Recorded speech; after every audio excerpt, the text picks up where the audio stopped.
ശ്രീ ഷാഫി ചാലിയം, ഇനിയിപ്പോൾ ഈ തിരഞ്ഞെടുപ്പിൽ ഈ രൂപത്തിലാണ് പ്രതികരണങ്ങൾ പോവുക എന്ന് ഏതാണ്ട് വ്യക്തമാണ്. ലീഗ് ഇക്കാര്യത്തിൽ ഇനിയും മറുപടി പറഞ്ഞു മുന്നോട്ട് പോകാനാണോ തീരുമാനിക്കാറ്? പല ഘട്ടങ്ങളിലും പ്രതികരിക്കാതെ നിൽക്കാറുണ്ട്. ഇനി അങ്ങനെയാണോ ഇനി മുന്നോട്ടുള്ള തീരുമാനം? അല്ല, ഞങ്ങൾ കഴിയുന്നതും ഇത്തരം ചർച്ചകളിൽ നിന്ന് മാറി നിൽക്കുകയാണ്. ഇപ്പോൾ കഴിഞ്ഞ ദിവസം ഇന്നലൊക്കെ ഞങ്ങൾ ചർച്ചയ്ക്ക് വിളിച്ചിട്ട് ഞങ്ങൾ വന്നില്ല. എനിക്ക് താല്പര്യമില്ലത്. എന്തിനാണിത് ഇങ്ങനെയുള്ളൊരു സംവാദം? ഈ കേരളത്തിൻ്റെ രാഷ്ട്രീയ പരിസരം ഇത്രക്ക് ഈ മതവും വെറുപ്പും വർഗീയതയും കൊണ്ടേ കുത്തി നടക്കുന്നത് ഇവരെ സംഘപരിവാർ മാത്രമായിരുന്നു. അവരോടൊപ്പം കേരളത്തിലെ ഏറ്റവും വലിയ ഒരു CPM പോലുള്ള ഈ ഒരു ഇടതുപക്ഷ പ്രസ്ഥാനം വന്നതിൽ ഒരു വ്യസനവും ഖേദമാണുള്ളത്. പൊട്ടിത്തെറിക്കാനല്ല തോന്നുന്നത്, പൊട്ടിക്കരയാനാണ് ഞങ്ങൾക്ക് തോന്നുന്നത്. ഇത്ര ക്രൂരമായ ഒരു സമീപനം ഒരു സമുദായത്തോട് എടുക്കാൻ മാത്രം CPM എന്ത് സ്ട്രാറ്റജിയാണ് അടുത്ത തെരഞ്ഞെടുപ്പിലേക്ക് കണ്ടുവെക്കുന്നത് മനസ്സിലാകുന്നില്ല. ഇപ്പോൾ കഴിഞ്ഞ ലോക്കൽ ബോഡി ഇലക്ഷനിൽ നമ്മൾ കണ്ടു ആ സ്ട്രാറ്റജി എന്താണെന്നുള്ളത്. UDF വിജയിക്കുകയും BJP രണ്ടാം സ്ഥാനത്തെത്തുകയും ചെയ്യുന്ന വാർഡുകളിൽ, ഡിവിഷനുകളിൽ ഡീലിമിറ്റേഷൻ നടത്താനുള്ള അധികാരം BJP താല്പര്യത്തിന് അനുസൃതമാക്കുക. ഇതായിരുന്നു ഈ ഹൊസബുള്ള MR അജിത് കുമാർ ഡീല്. മനസ്സിലാക്കണം. അതായത് ഈ ഡീലിൽ BJPക്ക് ഗുണമുണ്ടായാൽ CPMന് അതിനേക്കാൾ ഏറെ ഗുണമുണ്ടാണ്. വളരെ ബുദ്ധിപരമായിരുന്നു. അതുകൊണ്ടാണ് പഴയ DGP സെൻകുമാർ അദ്ദേഹം ഒരു വീഡിയോ ഇട്ടിരിക്കുന്നു. ആ വീഡിയോയിൽ പറഞ്ഞിരിക്കുന്നത് തിരുവനന്തപുരം BJP പിടിച്ചതും കോഴിക്കോട്ട് ഇരട്ടി സീറ്റ് വർദ്ധിപ്പിക്കാൻ സാധിച്ചതും BJPൻ്റെ രാഷ്ട്രീയ മുന്നേറ്റം കൊണ്ടല്ല, ഡീലിമിറ്റേഷൻ BJPക്ക് അനുകൂലമായതാണ്. ഡീലിമിറ്റേഷൻ ചെയ്യുന്നത് ആരാണ്? കേരളത്തിലെ LSTD മന്ത്രാലയമാണ്, തദ്ദേശ സ്വയംഭരണ വകുപ്പാണ്, അതിൻ്റെ മേധാവികളാണ്. കോഴിക്കോട് കോർപ്പറേഷൻ നമ്മൾ കണ്ടു. UDF ഒന്നാം സ്ഥാനത്ത്, BJP രണ്ടാം സ്ഥാനത്ത് നിൽക്കുന്ന 7 മണ്ഡലങ്ങളെ തിരഞ്ഞെടുത്തു. എന്നിട്ട് അതിന് കുറച്ച് UDF വോട്ട് എടുത്തിട്ട് എയറിലേക്ക് ഇട്ടു. സ്വാഭാവികമായും രണ്ടാം സ്ഥാനത്തുള്ള BJP ജയിച്ചു വന്നു. അപ്പോൾ BJPക്ക് 7 സീറ്റ് കൂടി.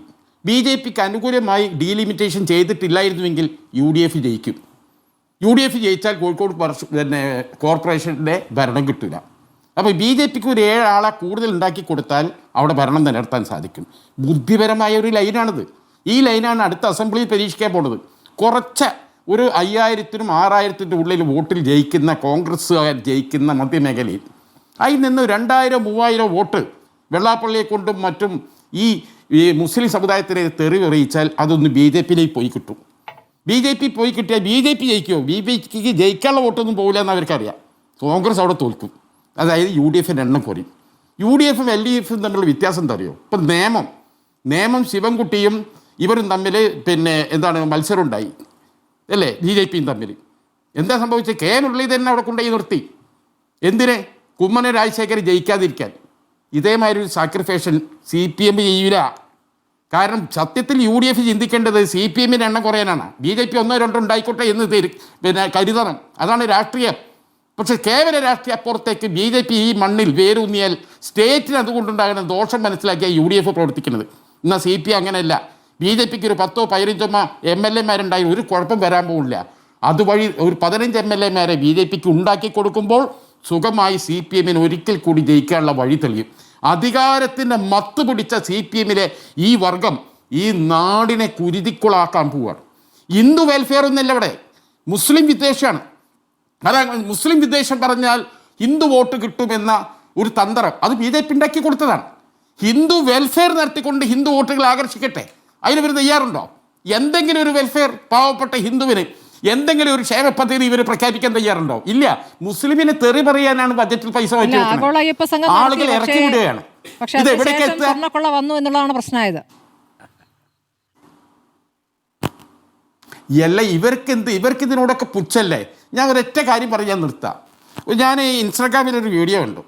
ഈ DYFIൻ്റെ എല്ലാ പ്രൊഫൈലും പ്രചരിപ്പിക്കുന്നതാണ്. അതായത് ഒരു ഭാര്യയുടെ മോതിരം മോഷണം പോയി. ഭർത്താവ് വീട്ടിൽ കയറി ചെല്ലുമ്പോൾ ഭാര്യ കരയാണ്. അപ്പോൾ ചോദിച്ചു, നീ എന്തിനാ കരയണ? എൻ്റെ മോതിരം പോയി. അതെവിടെ നോക്ക്, ഒന്ന് തിരഞ്ഞു നോക്ക്, കാണുന്നത്. ഞാൻ എല്ലായിടത്തും തിരഞ്ഞു, എവിടെയും ഇല്ല. എന്നാൽ പിന്നെ എന്ത് ചെയ്യാനാ? അപ്പോൾ ഭർത്താവിനോട് ഭാര്യ ചോദിക്കും, നിങ്ങൾക്ക് ഒരു സങ്കടമില്ലേ? അറ്റ്ലീസ്റ്റ് ദൈവത്തോടൊന്ന് എൻ്റെ മോതിരം കിട്ടാൻ പ്രാർത്ഥിക്കുകയെങ്കിലും നിങ്ങൾ ചെയ്തുകൂടെ? ഉടനെ ഭർത്താവ് പറയാം, ദൈവത്തിൻ്റെ 450 കിലോ സ്വർണം പോയിരിക്കുക, പിന്നെ തൻ്റെ മോതിരം. ഒറ്റയടിക്ക് ഈ ഇൻസ്റ്റാഗ്രാം റീൽ കണ്ടാൽ നമുക്ക് ചിരി വരും. പക്ഷേ അതിൻ്റെ അകത്ത് ഒളിഞ്ഞു കിടക്കുന്നത് ഒരു നാസ്തികതയുണ്ട്, ഒരു ദൈവത്തിനെ നിന്ദിക്കലുണ്ട്. അതാരും മനസ്സിലാക്കുന്നില്ല. ഇവിടെ അത്യന്തം അപകടകരമായ ശബരിമല വെച്ച് CPM-ഉം അവരുടെ എല്ലാ DYFIയും നടത്തുന്ന വളരെ വിശ്വാസികളെ നിന്ദിക്കുന്ന ഒരുപാട് അജണ്ടകൾ ഇതിനകത്തുണ്ട്. പെട്ടെന്ന് കണ്ടാൽ നമുക്കും ചിരിക്കാൻ തോന്നും. ഒരു തലമുറയോടുള്ള ഒരു സംവാദനമാണിത്. എത്രയെ പോയി കിടക്കുന്ന കൈ കണക്കുണ്ടോ? എത്ര ആൾക്കാരെ ജയിലിൽ കിടക്കുന്ന പാർട്ടിയുടെ ഉത്തരവാദപ്പെട്ട ഒരു ഉള്ളിക്കിടക്കുകയാണ്, ജയിലിൽ കിടക്കുകയാണ്. എന്തെങ്കിലും നടപടി എടുക്കണ്ടോ? എന്താ എടുക്കാത്തതിന് കാരണം? അപ്പം അതൊക്കെ ജനം മനസ്സിലുണ്ട്. ഇവിടുത്തെ സാധാരണക്കാരായ വിശ്വാസികൾ അവരെതിരെ നമ്മൾക്കെതിരെ തീരരുത്. അത് BJP-യിലേക്ക് പോകണമെന്ന് പറഞ്ഞത്. ഇവർക്ക് ഏതായാലും ഹിന്ദു വോട്ട് കിട്ടൂലെന്ന് ഉറപ്പായി. എങ്കിൽ ഹിന്ദു വോട്ടിനെ UDF-ലേക്ക് എത്തിക്കാതെ BJP-യിലേക്ക് എങ്ങനെ ബൈപ്പാസ് ചെയ്ത് വിടാം? ഈ ബൈപ്പാസ് അവിടെ നടക്കുന്നത്.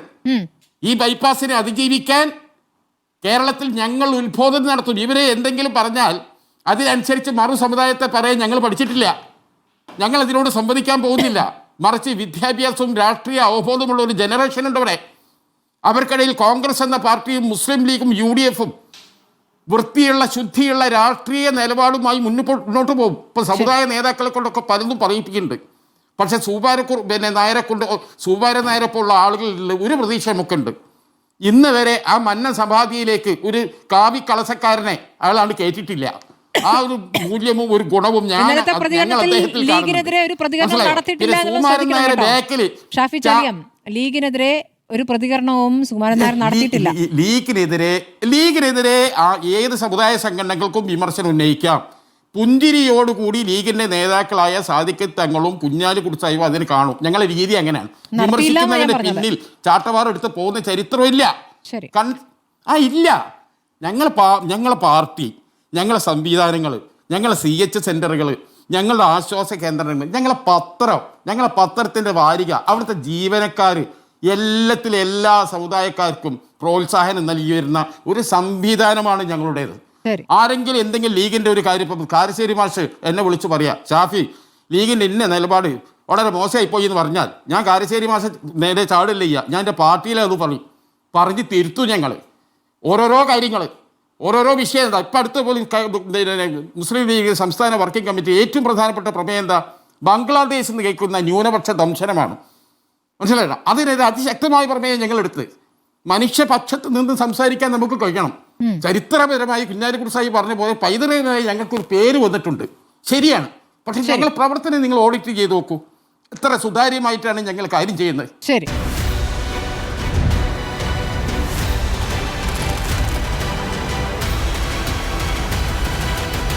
ഡിബേറ്റ് വിത്ത് സ്മൃതി പരുത്തിക്കാട്.